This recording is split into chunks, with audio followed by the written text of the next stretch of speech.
Hello, it's the Great Canadian Bagel here, coming to you with another BC 2024 election forecast.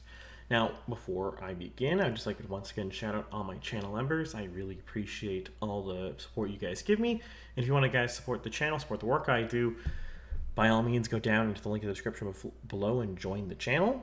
Otherwise, you can do your regular YouTube things like share, subscribe, comment below, and all that kind of stuff. It really supports, really helps, makes it easier for me to do this. So with that, let us begin. So the BC election has been getting progressively more and more competitive as time's going on. Initially, when I started this forecasting back in October last year for this election, it wasn't looking very hot or very close. We see back in October 9th, and if we go back to the seat trend on October 9th, the NDP was forecast like 72 seats. And even that was even kind of a low ball at the time. I was more bearish on the NDP than a lot of other people were. And at the time, it was 17% for the Conservatives, 24% for the BCU, and 45% for the NDP. And as time has progressed, especially through 2024, we've seen it go from NDP stomp to, if you go all the way up to now, the NDP only lead by a little more than 5 points, about 40.7 to 35.2. And that's pretty close. And even with that, you look at the raw polling, what do we see? Oh, that's of course it scrolls down whenever I put this up here. Here we go, sorry. We look at the raw polling, and we're starting to see, if we ignore Sovereign North strategies here, because they're not, this poll they publish is pretty dubious. I won't go into that here, but this is a dubious poll. But we look here, Abacus has the NDP up 5 points, Ledger up 3, ResearchGo has them up 3, Main Street has up 1, Liaison has 2. And those are 5 of the 7 firms who are actually polling this race on a regular basis. The other firm being Pallas.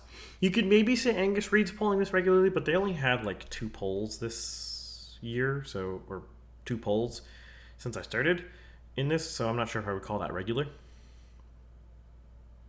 Though, I mean, you could say 7, but Angus and Pallas haven't published since late June, so it's hard to say where they're sitting to. Though I'd assume Pallas is probably pretty similar to Main Street. And what's also worth noting is early on, there was concerns, a lot of people, that the IVR/telephone polls and the online polls were diverged quite a bit. But at this point, they're pretty close together. Liaison, Main Street, ResearchGo, Ledger, Abacus, they're all roughly within margin of error of each other. Especially if you accept that my model says it's like slightly more than 40 points, 40%. They're all roughly within margin of error of that. Main Street's a little bearish on the NDP, but not much. Now, my model has the Conservatives a lot worse than a lot of these polls, and the BC a little stronger. I know some of you commented on that last time around. And part of that is just recency bias. I have quite a low recency bias in how I do my models compared to a lot of other people who do models. And the reason for that is I don't think when you're far outside of the RIT period, people's opinions change as fast as people think they do. I don't think the polls are wrong, but I don't think the polls are necessarily as representative outside of the RIT period as other people do. That's no fault of the pollsters, by the way. The pollsters are doing their best, but the only people who answer polls are politically engaged, and not everyone is politically engaged. But as we get closer and closer to the RIT period and E-Day, I do increase my recency bias. Just compared to the July 29th update I did, I've increased my recency bias since then. And as more polls come out and I increase my recency bias, it is going to narrow down. So right now, this is like the most conservative projection for where the status of the race is. And when I say conservative, I mean like cautious, not like thumping like political partisan or whatever. So what does that tell us here? What does it tell us of this race? Well, right now, it's pretty neck and neck. Yes, the NDP is leading by 26 seats here, But there's 20 seats the BC Conservatives are reasonably competitive in, 9 which are very close, many of which are basically the outskirts of Metro Vancouver area. If the Conservatives win all 20 close seats, or all 20 seats that they are close to the NDP and that the NDP is leading, they win the race. Now, that's a tall order. I'm not saying it's a very likely outcome, but it is a possible outcome. It's a thing that could happen compared to when you look at, say, October 9th last year. There really wasn't a possible outcome for anyone else to win. And if you slide this over 2-3 points more to the Conservatives, like you give them 2 or 3 more points, then you start seeing it as like 40 to 52. It's only a 12-seat lead. A lot of these other places are well competitive. You look at, say, North Island, it's very competitive then.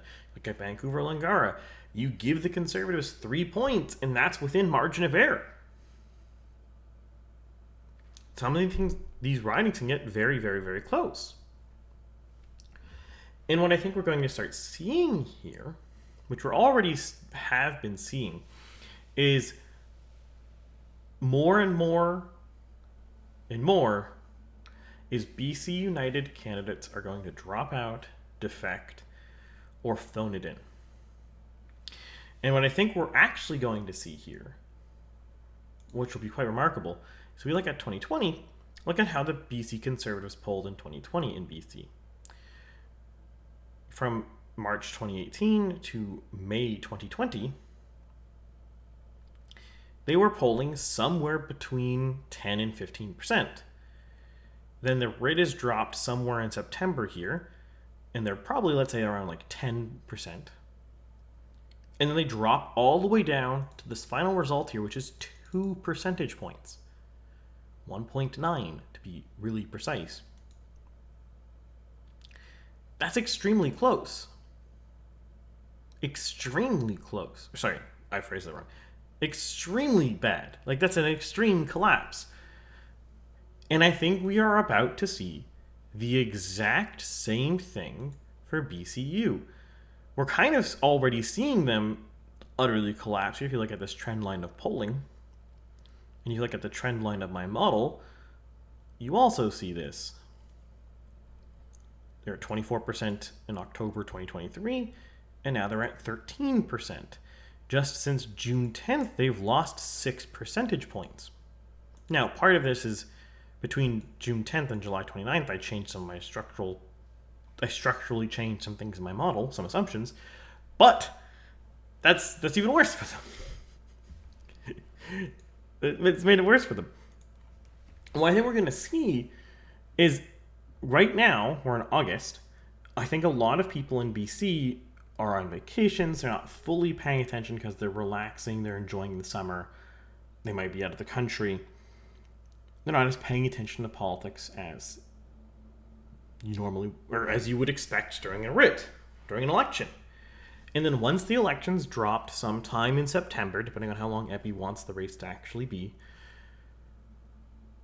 you're going to see people start paying attention. They're going to start looking into things. They're going to be like, okay, what do the different candidates stand for? How likely are different parties to win? And then you're going to start seeing a combination of selection effect of people voting for the policies they like and strategic voting. The selection effect will be there's likely a lot of BC United voters, still current voters, who are very conservative or relatively conservative, who would rather the Conservative Party, but up until now might think they have no chance of winning or might not know they exist. But they would rather the policies the Conservative Party are advocating for. So as soon as they realize that this policy package exists, they're going to vote for it. And then you have the strategic voting aspect where you're going to see people or current BCU supporters, this 13%, they're going to look at the election. They're going to be like, my guy can't win.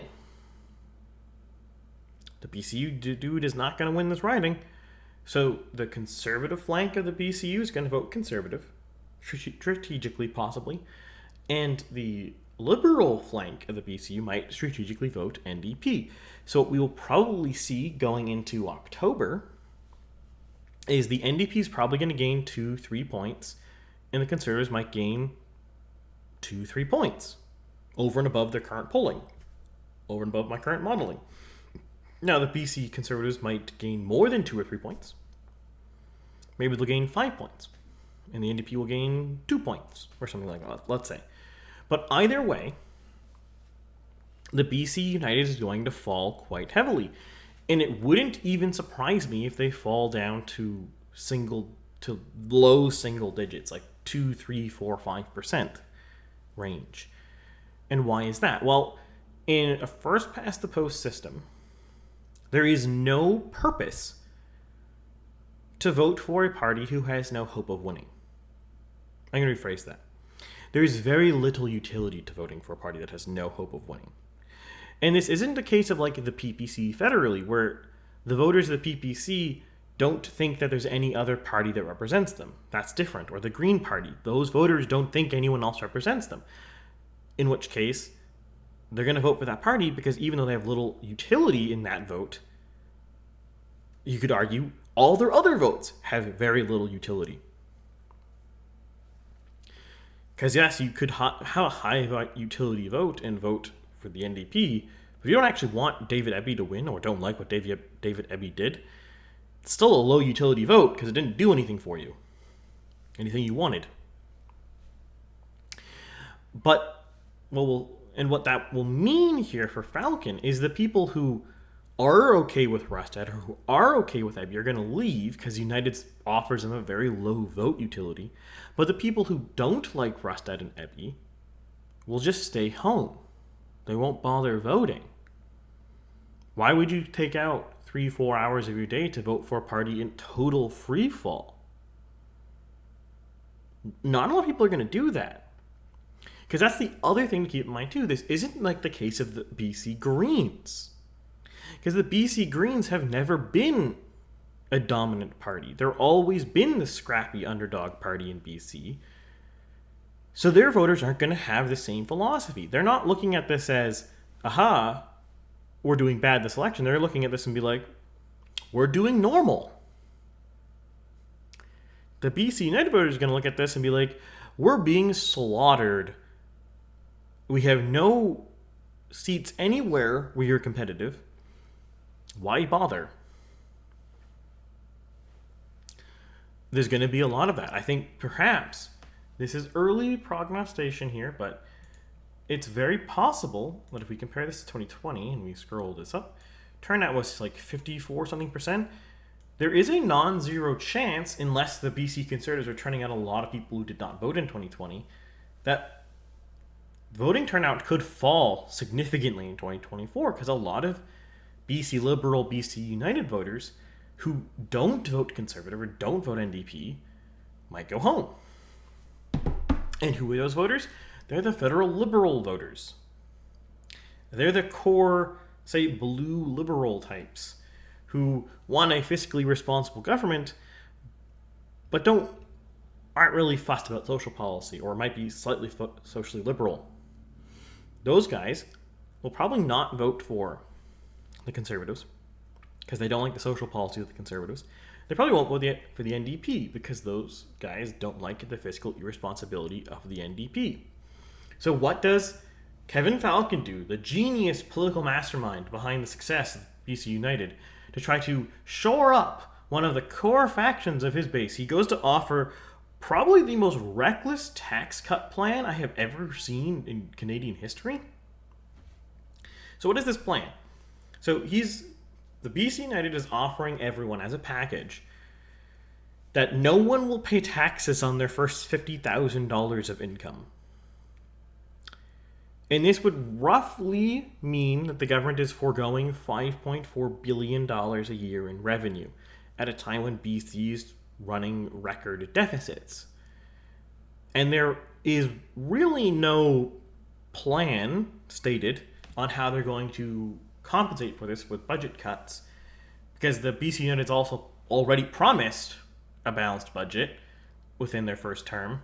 So they already have to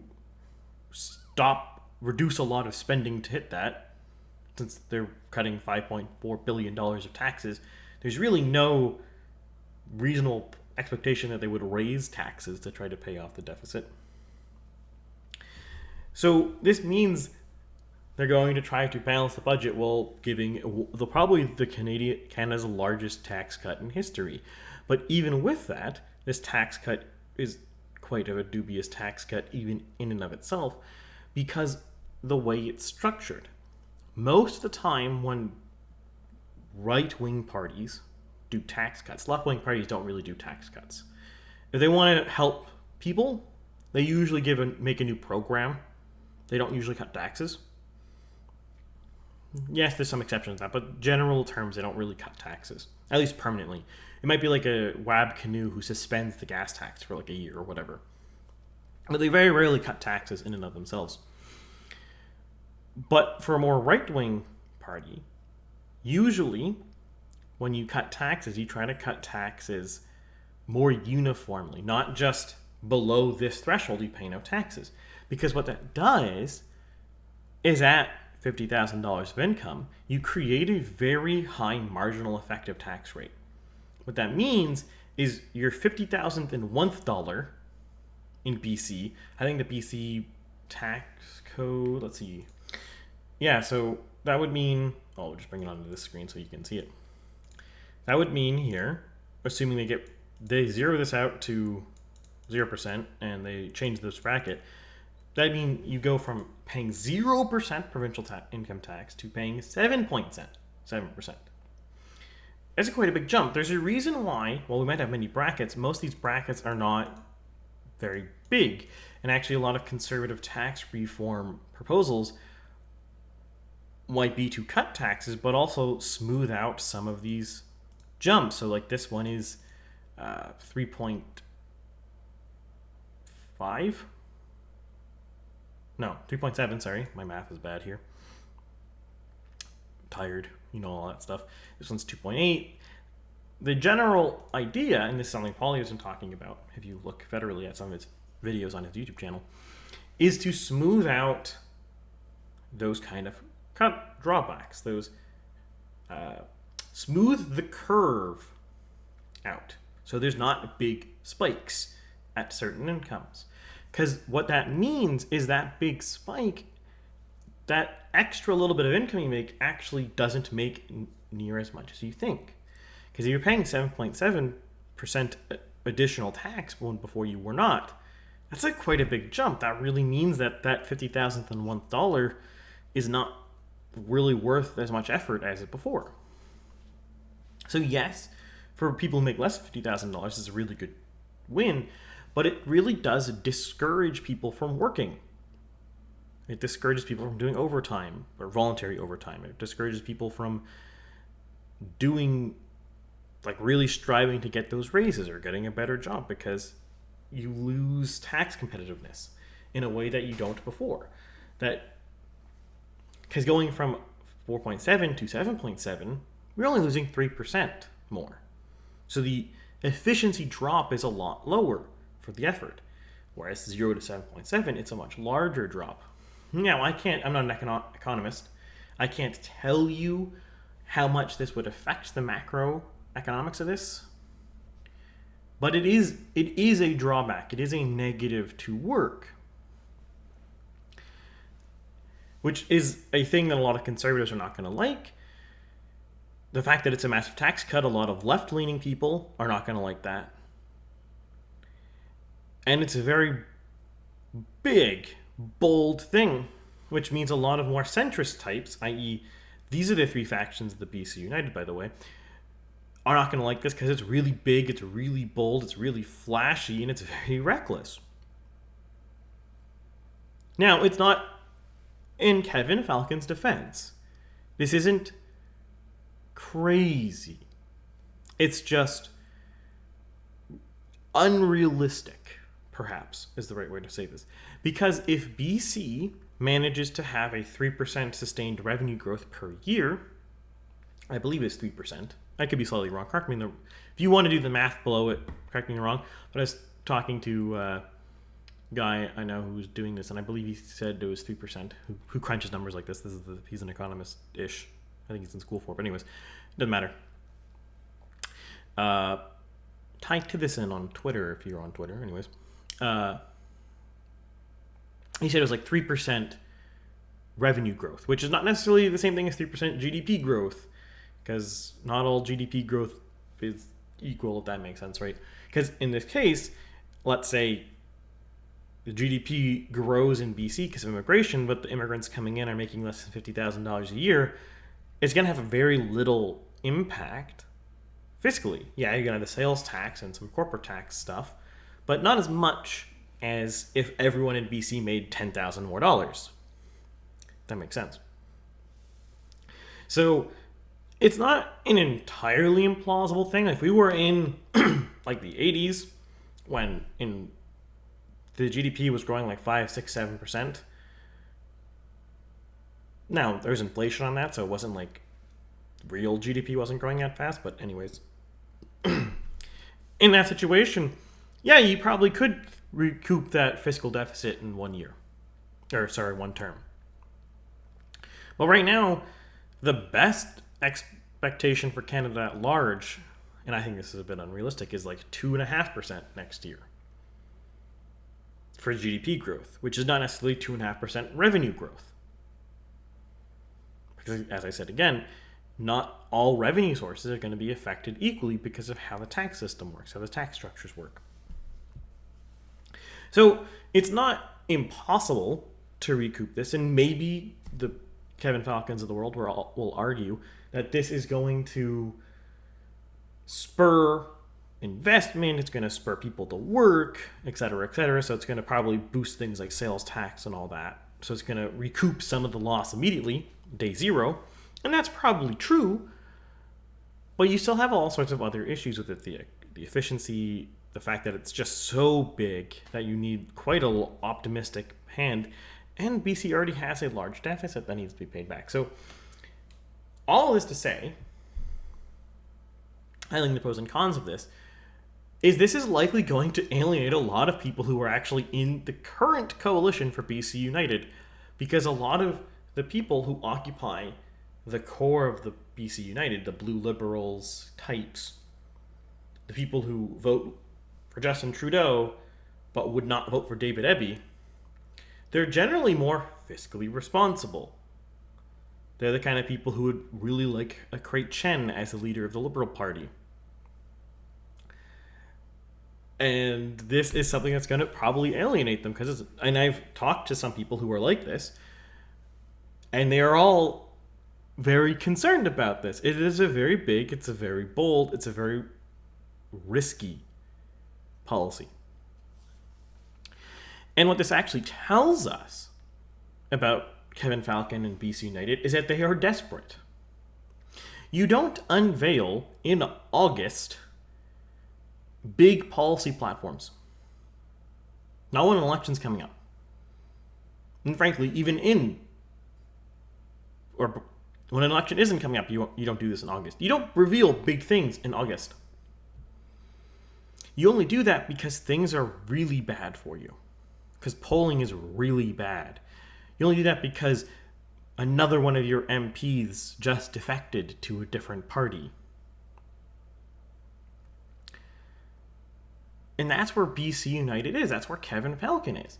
And the big story of this election has always been and will always be that Kevin Falcon has run this party, BC United, in probably the worst fashion that any Canadian politician has ever run a party.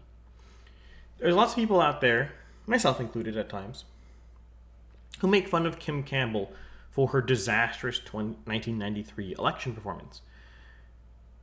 And that joke that she has the crown of disastrous performance, going from majority to 2 seats, getting her party almost wiped out.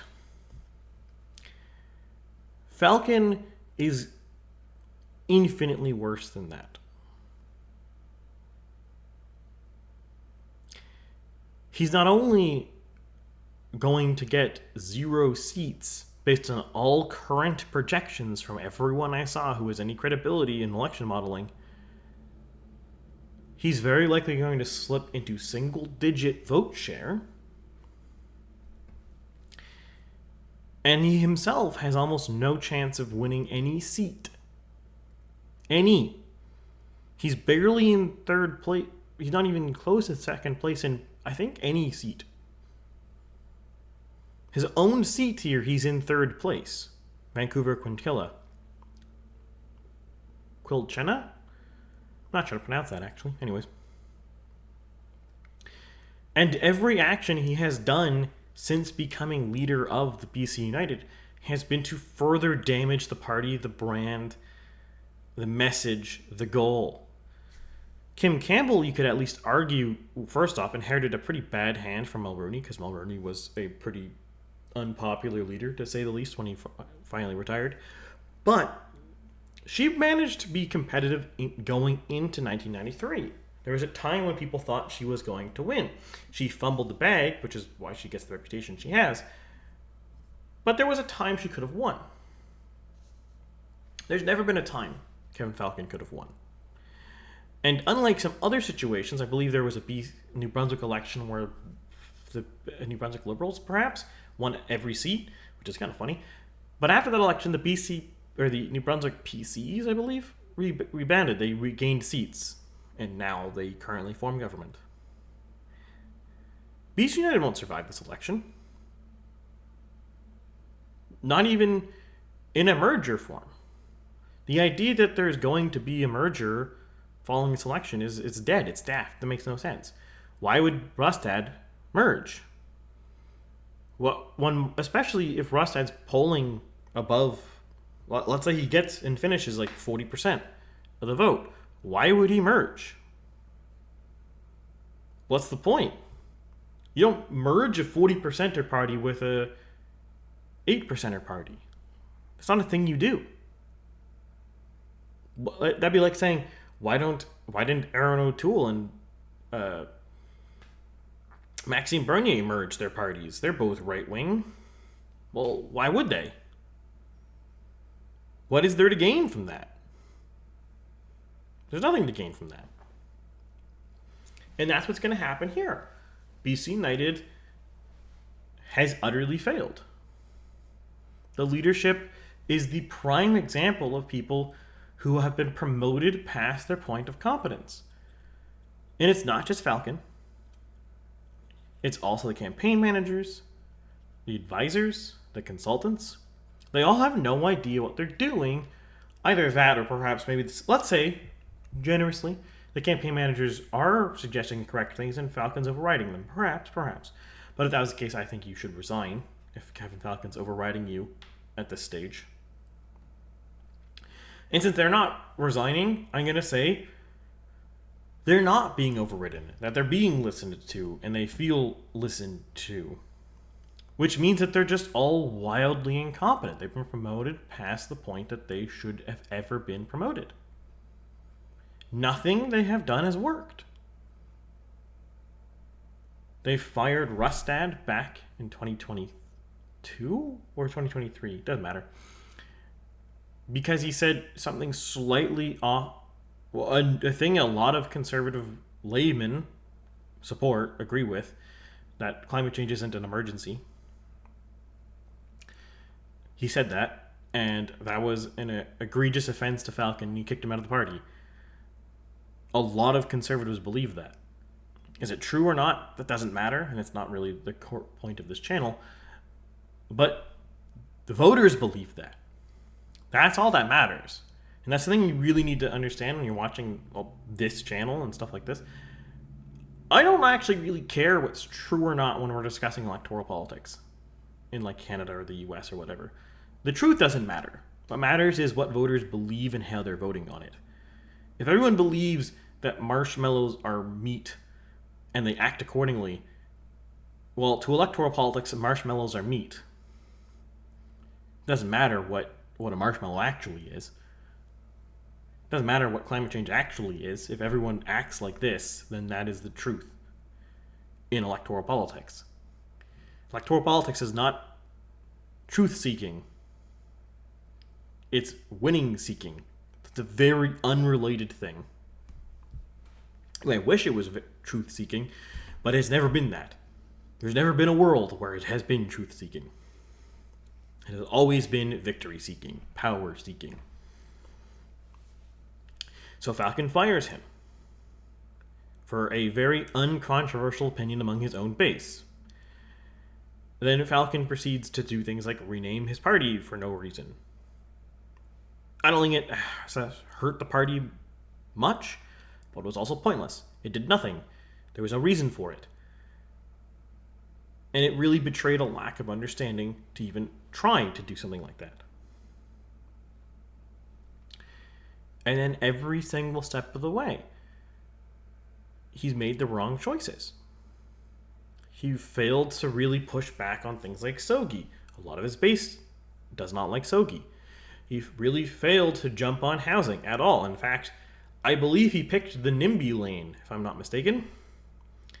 Now, I wouldn't say Rustad is running as like the strongest YIMBY in the world, but he is talking about housing.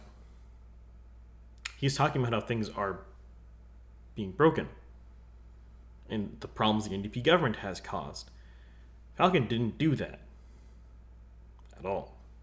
Falcon didn't push back on safe injection sites. Rustad did. And then when Rustad started sniping out MPs from Falcon, Bruce Bannerman, the first one, there's several others since then, I can't remember all their names. He didn't react. Or at least if he did react, it wasn't very public. It wasn't very successful. He never really tried to shore up his own party or his own base or his own polling in any substantial way. You look at the official Twitter account for the BC United Party, and they cope and lie about polling. They will take a poll that is probably fake and be like, aha, we are now not as far in third place. We're winning. But it was probably a fake poll. Or they'll compare two polls from two pollsters on two different poll dates and be like, aha, we're gaining ground. Or it's only polls, no one's voted yet. Like, all these kind of like stupid conspiracy garbage nonsense people do when they try to cope about polls when their party's losing. And the thing you need to understand about this is it doesn't actually hurt you materially to do this, but it also doesn't do anything for you. No one's benefited from coping and lying about polls. Polls are real. Crazy, right? Statistics and polling works. It's almost like this has been an industry that has existed for the dawn of elections. Now, old style polling was really complicated. You'd actually go door to, like, you basically canvassed random neighborhoods across the country and then tallied it up. Pretty hardcore, actually, old style polling, but oftentimes actually they might put mail stuff to people. I think Pew still mails out a lot of stuff, actually. But modern stuff, you either use internet or telephone. It's a lot faster. Cheaper. But anyways, and that's where we're really here. And in case you're wondering, people watching this, why I haven't really focused much on Ebby this particular series, is I don't really think Ebby's doing anything good or bad. He's not really doing anything remarkable, actually. Everything that's interesting happening in this race from an electoral standpoint, from a politics standpoint, from a learning standpoint, to see why campaigns do good or bad or what's going on, Ebby's not doing anything materially good or bad. He's running a very normal, decent, albeit generic campaign for an NDPer. Now, he hasn't really started fully yet, so maybe things will change coming into the RIP period. But as of now, he's not really doing anything wrong, nor is he doing anything right. He's just doing. I think his personality and the way he governs compared to, say, John Horgan has hurt the NDP a little bit, but as you can see with the vote share. But I don't think that's significant. I don't think it's a situation where, Abiy's going to lose because of that. If Abiy loses, it's not necessarily because of his campaign style, good or bad. He's probably, if he does end up losing, going to be a combination of Rustad really hitting the right nails, Waliev being super successful federally, pulling Rustad across the finish line, or just a matter of an anti-incumbency moment caused by generalized inflation and housing crisis problems. Well, basically caused by immigration and deficit spending from the federal government, but that's a whole nother topic altogether. But a lot of the things that are sinking Abiy actually or hurting Abiy are out of BC's control. The population's growing too fast. He can't really control that. A lot of money was spent and it's inflated the economy. He can't really control that. He's in deficit spending's hurting that too, but not as much as the feds have done. But otherwise, he's kind of generic and normal for an NDPer.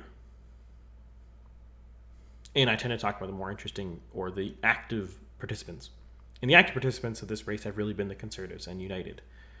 Same story with the Greens too. The Greens are just being the Greens. They're not doing anything remarkable this time around. At least for now. But with that, I'll bid you all adieu, and I will see you next week with something different. Probably another US video, but we'll see. And with that, have a good week.